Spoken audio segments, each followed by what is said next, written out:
The Mastery of Destiny by James Allen. Chapter 4. Training of the Will. Without strength of mind, nothing worthy of accomplishment can be done, and the cultivation of that steadfastness and stability of character, which is commonly called will-power, is one of the foremost duties of man, for its possession is essentially necessary both to his temporal and eternal well-being. Fixedness of purpose is at the root of all successful efforts, whether in things worldly or spiritual, and without it, man cannot be otherwise than wretched, and dependent upon others for that support which should be found within himself. The mystery which has been thrown around the subject of cultivation of the will, for those who advertise to sell occult advice on the matter for so many dollars, should be avoided and dispelled, for nothing could be further removed from secrecy and mystery than the practical methods by which alone strength of will can be developed. The true path of will cultivation is only to be found in the common everyday life of the individual, and so obvious and simple is it that the majority, looking for something complicated and mysterious, pass it by unnoticed. A little logical thought will soon convince a man that he cannot be both weak and strong at the same time, that he cannot develop a stronger will while remaining a slave to weak indulgences, and that therefore the direct and only way to that greater strength is to assail and conquer his weaknesses. All the means for that cultivation of the will are already at hand in the mind and life of the individual. They reside in the weak side of his character, by attacking and vanquishing which the necessary strength of will be developed. He who has succeeded in grasping this simple, preliminary truth will perceive that the whole science of will cultivation is embodied in the following 7 rules. 1. Break off bad habits. 2. Form good habits. 3. Give scrupulous attention to the duty of the present moment. 4. Do vigorously and at once whatever has to be done. 5. Live by rule. 6. Control the tongue. 7. Control the mind. Anyone who earnestly meditates upon and diligently practices the above rules will not fail to develop that purity of purpose and power of will which will enable him to successfully cope with every difficulty and pass triumphantly through every emergency. It will be seen that the first step is the breaking away from bad habits. This is no easy task. It demands the putting forth of great efforts, or a succession of efforts, and it is by such efforts that the will can alone be invigorated and fortified.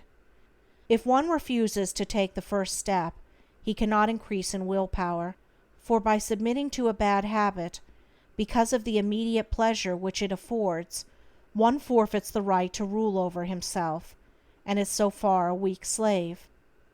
He who thus avoids self-discipline, and looks about for some occult secrets for gaining will power at the expenditure of little or no effort on his part, is deluding himself, and is weakening the will power which he already possesses. The increased strength of will which is gained by success in overcoming bad habits enables one to initiate good habits, for while the conquering of a bad habit requires merely strength of purpose, the forming of a new one necessitates the intelligent direction of purpose. To do this, a man must be mentally active and energetic, and must keep a constant watch upon himself. As a man succeeds in perfecting himself in the second rule, it will not be very difficult for him to observe the third, that of giving scrupulous attention to the duty of the present moment. Thoroughness is a step in the development of the will which cannot be passed over. Slipshod work is an indication of weakness.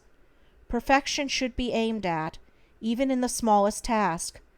By not dividing the mind, but giving the whole attention to each separate task as it presents itself, singleness of purpose and intense concentration of mind are gradually gained, 2 mental powers which give weight and worth of character and bring repose and joy to their possessor. The fourth rule, that of doing vigorously and at once whatever has to be done, is equally important. Idleness and a strong will cannot go together, and procrastination is a total barrier to the acquisition of purposeful action. Nothing should be put off until another time, not even for a few minutes. That which ought to be done now should be done now. This seems a little thing, but it is of far-reaching importance.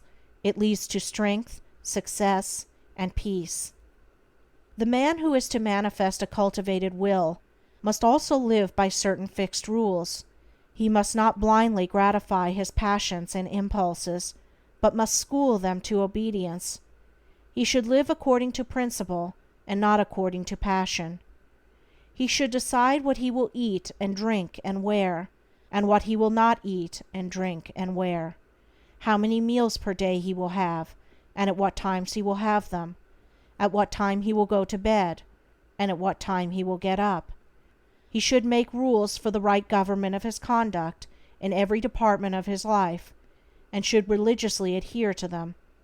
To live loosely and indiscriminately, eating and drinking and sensually indulging at the beck and call of appetite and inclination, is to be a mere animal, and not a man with will and reason.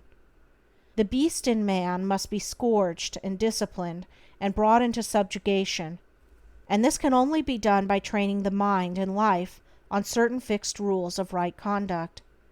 The saint attains to holiness by not violating his vows, and the man who lives according to good and fixed rules is strong to accomplish his purpose. The sixth rule, that of controlling the tongue, must be practiced until one has perfect command of his speech, so that he utters nothing in peevishness, anger, irritability, or with evil intent. The man of strong will does not allow his tongue to run thoughtlessly and without check.